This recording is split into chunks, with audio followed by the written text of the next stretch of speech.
Olá, tudo bem? Neste vídeo vamos dar seguimento ao nosso curso de Física, hoje falando sobre gráficos do movimento uniforme, ok? Mas isso em seguida.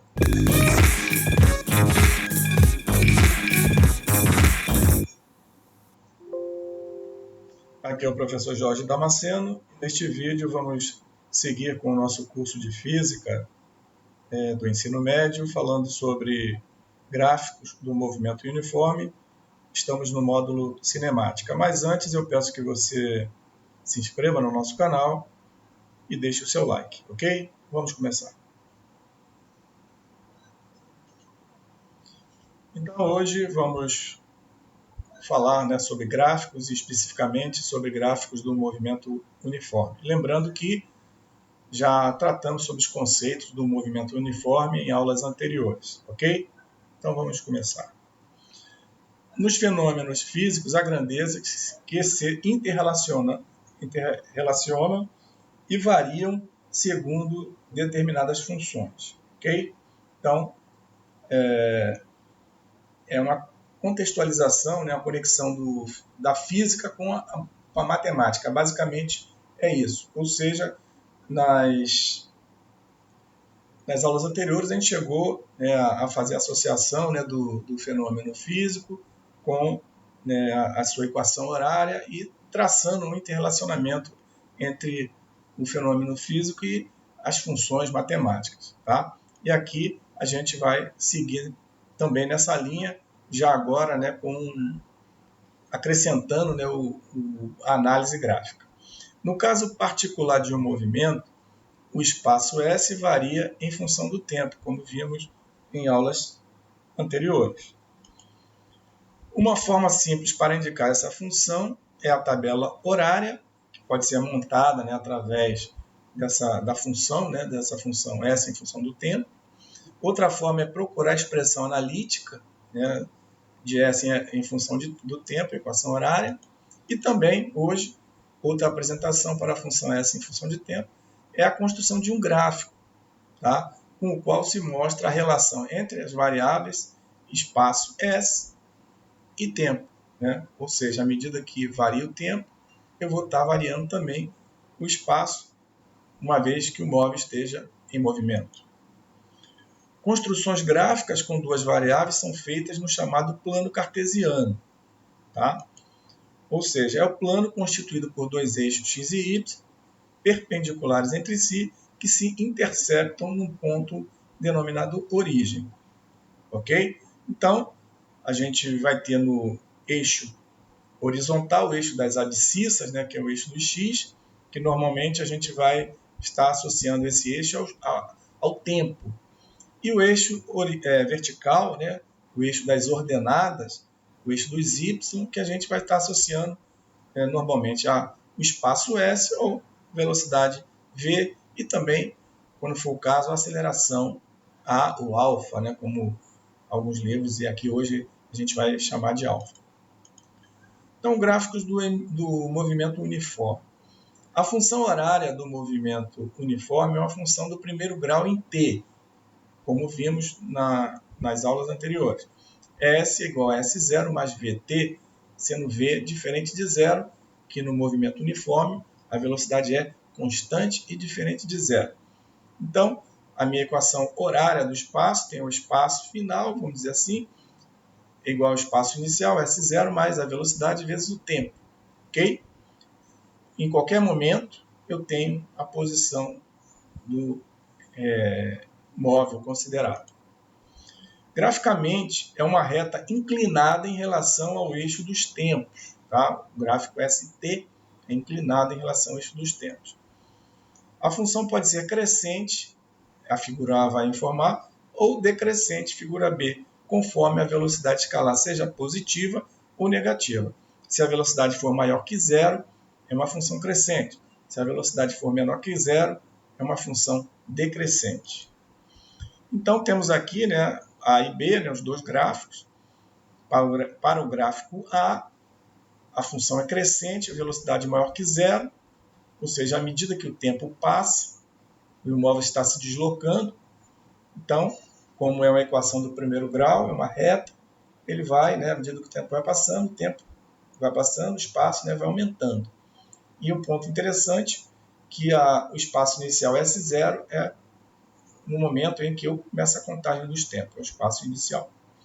Já no gráfico B, também é uma reta, equação do primeiro grau, só que, devido à velocidade ser negativa, é decrescente. Tá?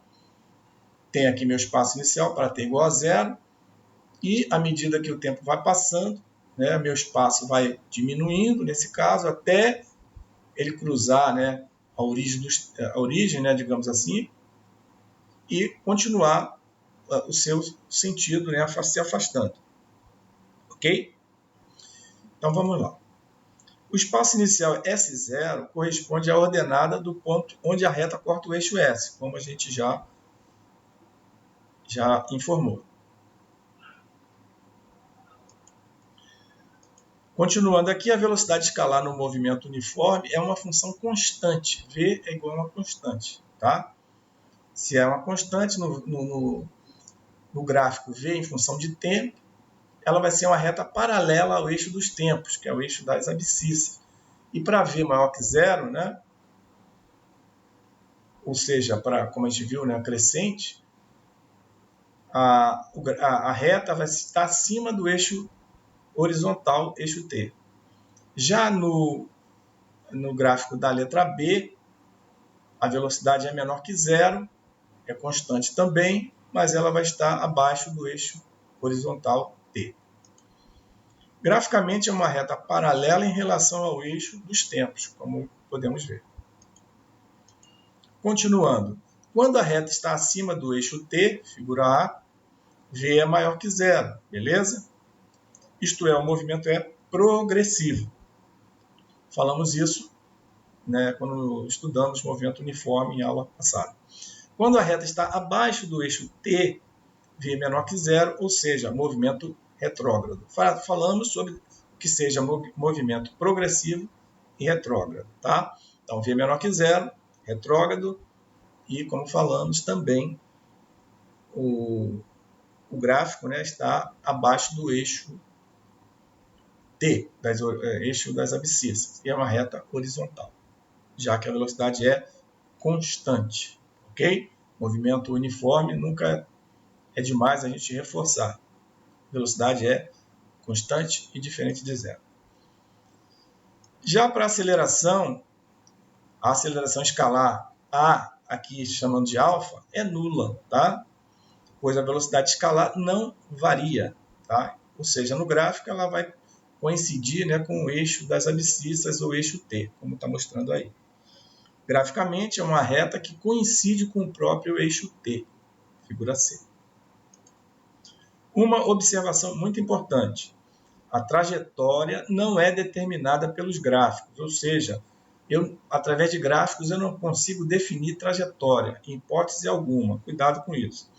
Estes apenas representam as funções do movimento. Então, gráfico só funções do movimento. A aceleração escalar alfa é nula, pois a velocidade escalar não varia. Já havíamos falado sobre isso. Vamos seguir em frente. Exemplo 1. O gráfico a seguir relaciona a posição de um móvel em metros com o tempo em segundos. Assinale a alternativa que indica corretamente a sua velocidade média. Então, vamos agora, né, ver alguns exemplos, né, para a gente fixar o conceito. Temos as alternativas, temos o gráfico. Vamos lá. Para calcularmos a velocidade média de um móvel, utilizamos a equação já estudada, né, em aulas passadas, Vm é igual a ΔS sobre ΔT, variação do deslocamento em função do tempo. Então, meu ΔS aqui vai ser o 8 final, o espaço final menos inicial, 8 menos 2, espaço inicial, 8 menos 2, e meu ΔT vai ser 2 segundos menos 0. Então, vamos lá. Velocidade média, ΔS sobre ΔT, que é igual a 8 menos 2 sobre 2 menos 0, ou seja, 6 dividido por 2, que dá 3 metros por segundo. Velocidade média, 3 metros por segundo. Ok? O próximo. Analise o gráfico a seguir e assinale a alternativa que indica corretamente o tipo de movimento representado. Então, já olhando o gráfico de velocidade em função do tempo, velocidade constante à medida que o tempo avança é movimento uniforme. Velocidade maior que zero, progressivo. Então já temos aí a informação. Então, é movimento positivo? Nada a ver. B, movimento uniforme? Sim. É progressivo? Sim. Resposta, letra B. Letra C, retrógrado? Não. D, movimento uniformemente retardado? Nem pensar. Letra E, movimento uniformemente acelerado? Sem chance, velocidade é constante, aceleração é zero, como a gente já viu. Então, letra B, como falamos, a reta da velocidade mantém-se paralela em relação ao tempo, indicando que seu valor é constante. Portanto, o movimento é uniforme. Como a reta encontra-se acima do eixo das abscissas, x, que é o tempo, né? O movimento é progressivo. Beleza? Vamos para o terceiro. Em relação aos gráficos dos movimentos progressivos e retrógrados, assinale o que for correto. No movimento progressivo, a reta da velocidade é uma reta descendente. Nada disso. Ela é paralela ao eixo dos tempos. Letra B. No movimento regressivo, a reta da velocidade é uma reta ascendente. Nada disso. A reta da velocidade é paralela ao eixo dos tempos. Só que aqui, quando é regressivo, ela é negativa e é abaixo do eixo dos tempos. Letra C. No movimento progressivo, o gráfico de posição em função do tempo é uma reta descendente, não é ascendente. E letra D. No movimento progressivo, a reta da velocidade é paralela ao eixo x, que é o eixo dos tempos, e encontra-se acima do eixo das abscissas. Corretíssimo. Letra D. Letra D. Os gráficos de posição em função do tempo são ascendentes e descendentes para movimentos progressivos e regressivos, respectivamente, como falamos. Além disso, em movimentos progressivos, a velocidade é uma reta paralela à horizontal e disposta acima do eixo das abscissas. Perfeito, como já definido. Exemplo 4 da Unesp. Os dois primeiros colocados de uma prova de 100 metros rasos de um campeonato de atletismo foram, respectivamente, os corredores A e B. O gráfico representa as velocidades escalares desses dois corredores, em função do tempo, desde o instante da largada, T0, até os instantes em que eles cruzaram a linha de chegada. Temos aí o gráfico, a gente vai ver em função de T, que a gente vai detalhar melhor em seguida. Continuando. Analisando as informações do gráfico, é correto afirmar que no instante em que o corredor A cruzou a linha de chegada, faltava ainda para o corredor B completar a prova, uma distância em metros igual a... Aí temos as alternativas e novamente o gráfico. Então vamos lá. Aqui temos o gráfico. Como foi falado, né, aqui tem de 0 até lá ao final, né, no caso para o corredor A até o instante 10, para o corredor B até o instante 12. A gente tem aí o comportamento, né, do gráfico, da velocidade deles em função do tempo. Ok? A gente percebe que a partir aqui do tempo igual a 7 segundos, para os dois, né, para o B um pouquinho antes, mas a partir do 7 segundos, tanto para A quanto para B, eles passam a ter uma velocidade constante. O A é pouco mais de 14 metros por segundo e o B 10 metros por segundo, ok?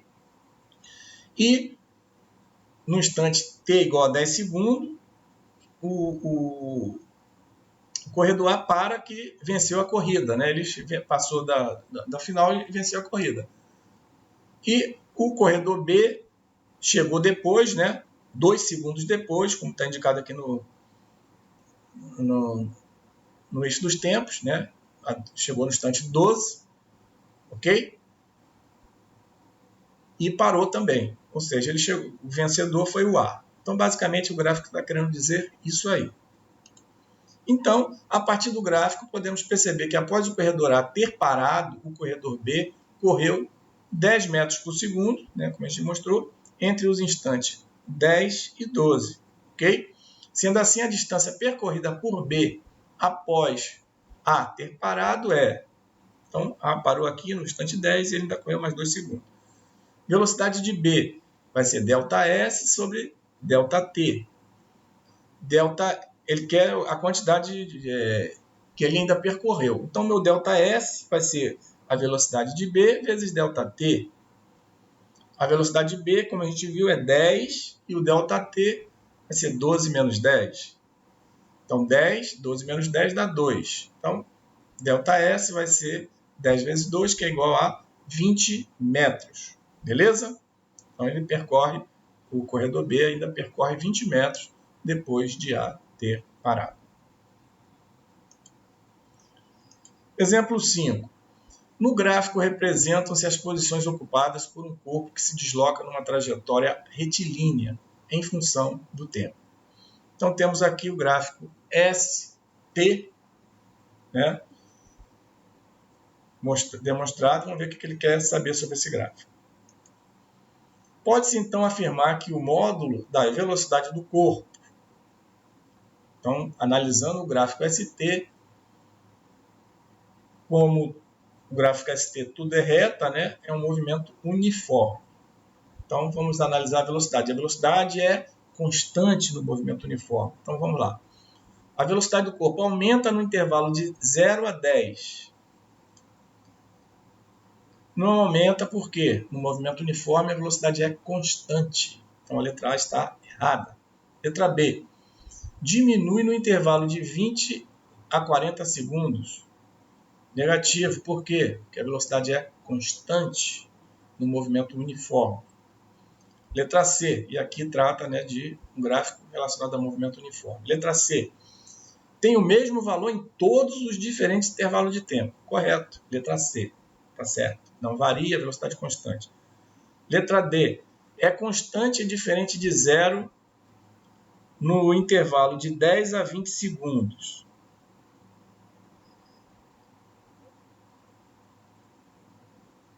Opa, um instantinho aqui que eu posso ter cometido uma falha. É constante e diferente de zero no intervalo de 10 a 20 segundos. Negativo. Nesse intervalo aqui, tem que ter muito cuidado na análise dos gráficos. O que está acontecendo aqui? No instante de 10 a 20, a posição do móvel é 50 metros. Ele ficou nesses 10 a 20 segundos na mesma posição, ou seja, ele parou. Entre 10 e 20, o móvel está parado. Se ele está parado, a velocidade é zero. Então, a letra C tem o mesmo valor em todos os diferentes intervalos de tempo. Ele não se aplica, porque aqui é constante, aqui é nula. Tá? E ele está dizendo que aqui é constante e diferente de zero no intervalo de 10 a 20 segundos. Está errado. Tá? Aqui está errado. Letra D. C também está errada. Tá? E a letra A é maior no intervalo de 0 a 10 segundos. 0 a 10 segundos, ela é maior. Ok, perfeito. Como a gente vai demonstrar. Tá bom? Aqui a gente demonstra na conta. É fácil ver, mas eu vou demonstrar na conta que a velocidade aqui é maior. Tá bom? Então, cuidado, até sem uma análise mais aprofundada, eu ia me equivocando aqui. Quando no gráfico S em função de T, você vê uma reta paralela ao eixo dos T, significa dizer que o meu S não se alterou, consequentemente o móvel está parado e a velocidade nesse caso não é constante, ela é nula, é zero, tá bom? Então, questão aí bem interessante, acho que vai até bom acontecer isso para que vocês fiquem atentos. Vamos analisar o módulo da velocidade nos intervalos de 0 a 10, de 10 a 20 e de 20 a 40. Então vamos lá. Primeiro, de 0 a 10, velocidade é ΔS sobre ΔT. Meu ΔS aqui vai ser de 0 a 10, 50 menos 0 sobre 10 menos 0, que é o ΔT. 50 menos 0, 10 menos 0, 50 sobre 10 dá 5 metros por segundo. No intervalo 2, de 10 a 20, a velocidade é zero, como eu falei, o corpo está parado, ΔS igual a zero. Beleza? Muito importante esse item 2. Item 3, de 20 a 40. A velocidade é ΔS sobre ΔT. Meu ΔS continua 50 menos 0, que é 50. Meu ΔT agora é 40 menos 20, que é igual a 20. Então, ΔS sobre ΔT, menos 50. Opa, mais um detalhezinho aqui. Qual é o ΔS aqui? Final. Ele voltou para a origem, daqui 0, inicial 50. Então, é 0 menos 50. ΔS, 0 menos 50, que é menos 50. E o ΔT, sim, é o final, 40 segundos menos 20 segundos. 40 menos 20 dá 20 segundos. Então, menos 50 dividido por 20, a velocidade é menos 2,5 metros por segundo. Em módulo, logicamente, que a gente não considera o sinal. O trecho de 0 a 10, a velocidade é maior. Então, a resposta é a letra E. Módulo da velocidade, né, desconsidera o sinal, 5 é maior do que 2,5. Módulo da velocidade é maior no intervalo de 0 a 10 segundos. Ok? Com isso, a gente finaliza a nossa aula de hoje. Espero que você tenha gostado. Antes de concluirmos, peço que você se inscreva no nosso canal, acione a notificação do sininho para o YouTube te alertar dos próximos vídeos, deixe o seu like e também compartilhe o vídeo nas suas redes sociais. Desejo a você bons estudos e até o próximo vídeo.